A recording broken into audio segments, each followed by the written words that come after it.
Meu amigo e minha amiga, sejam mais uma vez bem-vindos aqui ao nosso canal. Pessoal, nós vamos falar aí quando o perito judicial ele nega a incapacidade. Isso é possível? Ué, mas quando a gente recebe já uma negativa no INSS, a gente corre na justiça, não é porque o nosso benefício lá está garantido, não é porque um juiz vai julgar de acordo com a lei, né? Perante a lei, o segurado vai sair bem no processo. Não é bem assim que funciona, né, pessoal? A gente sempre fala aí para tomar muito cuidado. É por isso que a gente sempre traz conteúdo aqui para deixar você atualizado, né? Quando um laudo pericial ele é desfavorável, porque isso acontece, tá? Não é só no INSS que o perito muitas vezes é maldoso, não, viu? É claro, né, que muitos estão certos, corretos, né, na sua decisão. Isso também no INSS, né, pessoal? Não vamos generalizar, dizer que todo mundo é ruim, né? Mas isso porque tem alguns segurados que deixam brechas, né?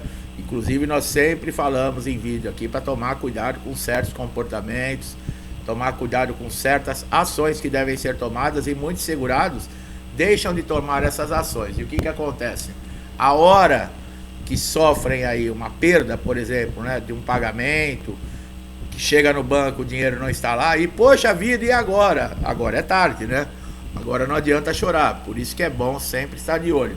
Bom, o laudo ele pode ser desfavorável, tá? Portanto, mesmo que o perito também emita um laudo desfavorável, não é para se arrancar os cabelos, tá?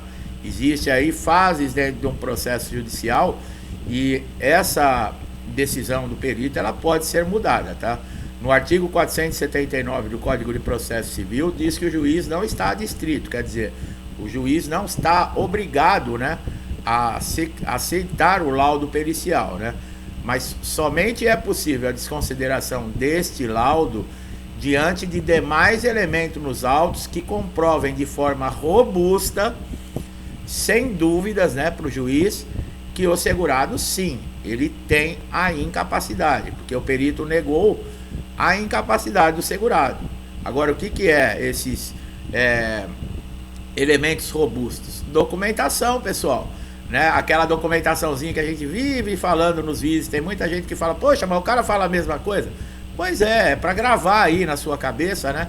Para você ficar com isso na mente. Quando falar em INSS, você já pensa em documentação. Por que isso?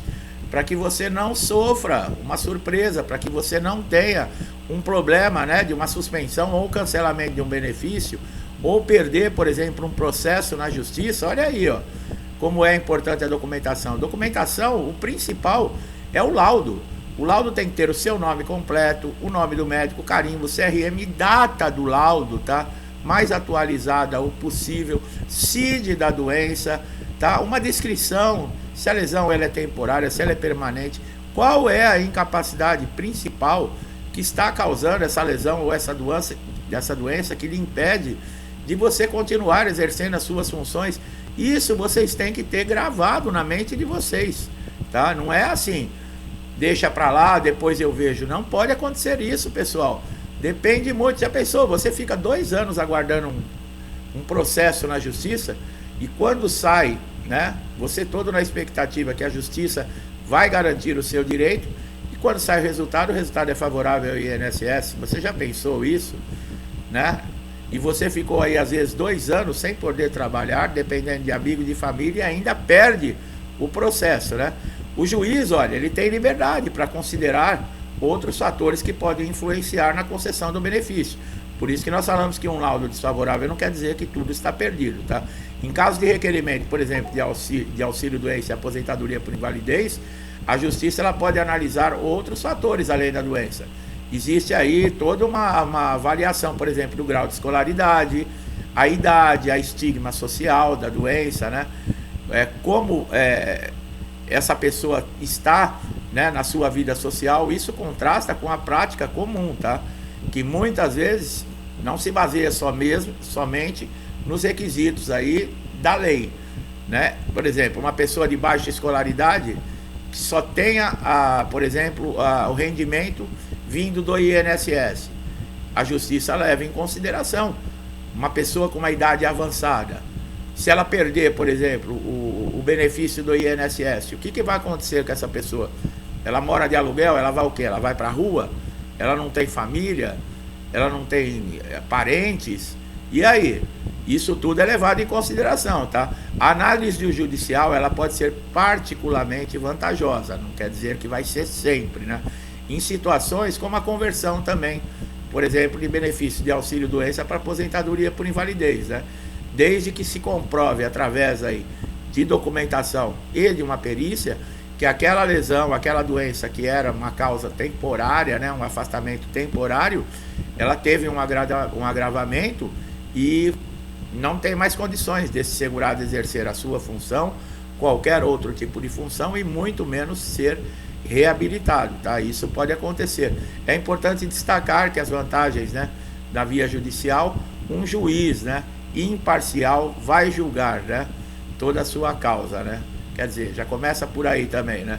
Nós sempre falamos que o perito judicial, ele tem muito mais credibilidade, por quê? Porque ele não tem vínculo com o INSS. Dentro de uma perícia no INSS, né, o perito médico, ele é funcionário público do INSS, né? Então isso já tira completamente a credibilidade, né? Por isso que na justiça as pessoas sentem mais segurança. Mas eu ando vendo comentários aqui no canal de pessoas que estão com processo judicial e diz que na justiça está complicado também, tá?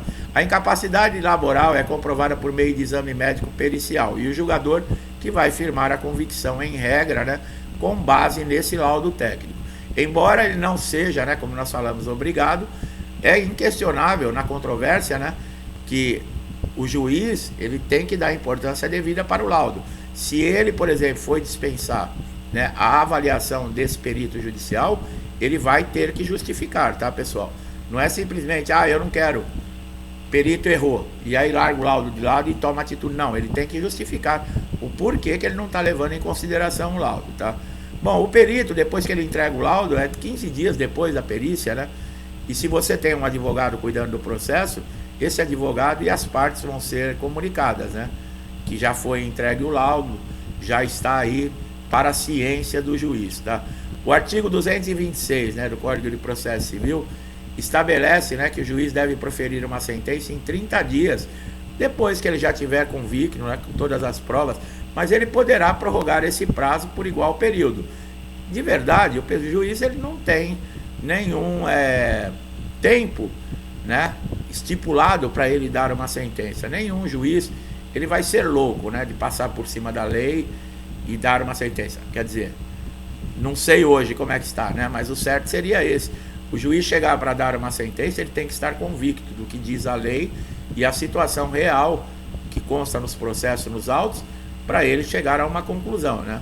E é o que todos nós segurados esperamos, né? Bom, o questionamento, né, com relação aí à capacidade do INSS revogar benefícios de questão judicial, né? Isso também está dentro do Supremo Tribunal Federal para ser julgado. Isso já vem, para vocês terem uma ideia, pessoal, desde 2020, com ação no STJ, né? O que acontece? Você fica lá 2 anos aguardando um processo judicial, tem que demonstrar, tem fases do processo, perícias, audiências, e de repente você consegue o processo. Bom, graças a Deus, 2, 3 meses depois o INSS abre aí uma convocação de pente fino como agora, e aí você passa numa perícia do pente fino, o perito, ele cancela o seu benefício, ele diz que não, que você já pode retornar ao trabalho. Ele passa por cima aí da decisão do magistrado, passa por cima de todas as fases do processo, passa por cima muitas vezes da determinação, né, favorável do próprio colega dele, né, que é um perito judicial, e o INSS acaba cessando benefícios que foram concedidos judicialmente. Esperamos aí que o Supremo Tribunal Federal seja justo, né, e enxergue, né, com os olhos também da alma, né, que é o que todo segurado espera, porque não é justo, depois de tanto trabalho.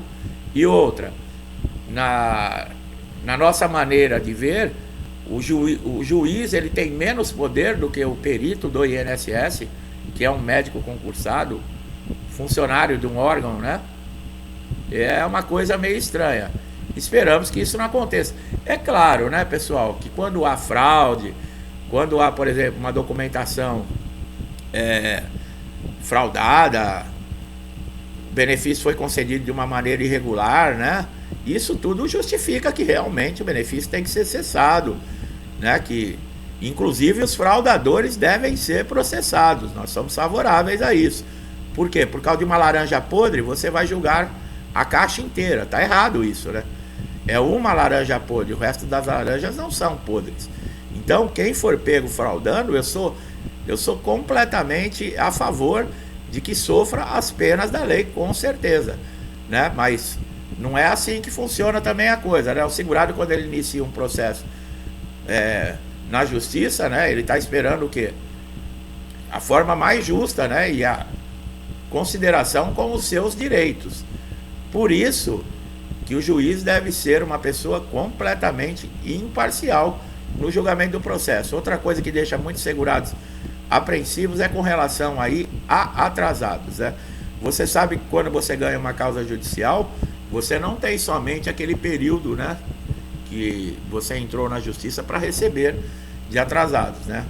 Se o INSS negou desde lá do primeiro pedido, a justiça vai buscar os cálculos desde aquela data do seu primeiro pedido, porque se eles julgaram que você tinha direito ao benefício, é desde daquela data anterior que você tem que estar recebendo. Então, os atrasados são pagos de duas formas, né? Requisição de pequenos valores e precatórias. Requisições de pequenos valores são aqueles valores que são abaixo de 60 salários mínimos, são pagos rapidamente, né? No máximo aí um prazo de 60 dias. Precatório que é difícil, né, pessoal? Precatório depende da liberação do governo aí, e às vezes é uma vez por ano. Vocês veem agora 2024, os precatórios de 2022 e 2023 estavam sendo pagos agora, né, no começo do ano. Então é difícil, tá?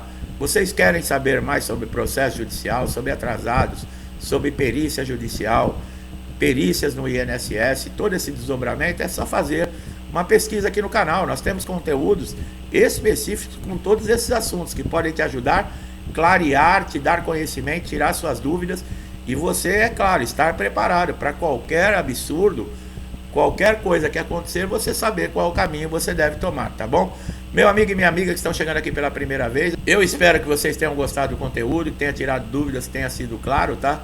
Gostou? Dá um like no vídeo, compartilhe, se inscreva no canal, ative o sininho de notificação para sempre receber nossos novos conteúdos em primeira mão, estar sempre atualizado. É muito importante. Meu amigo e minha amiga, muitos que estão comigo desde o início do canal, eu sempre agradeço, meu muito obrigado. Que Deus abençoe sua casa, sua vida, sua família com paz, saúde, prosperidade, alegria, amor. Tudo que eu desejo para mim, eu desejo em dobro a todos vocês. Eu vou deixando aqui meu forte abraço e até os próximos vídeos.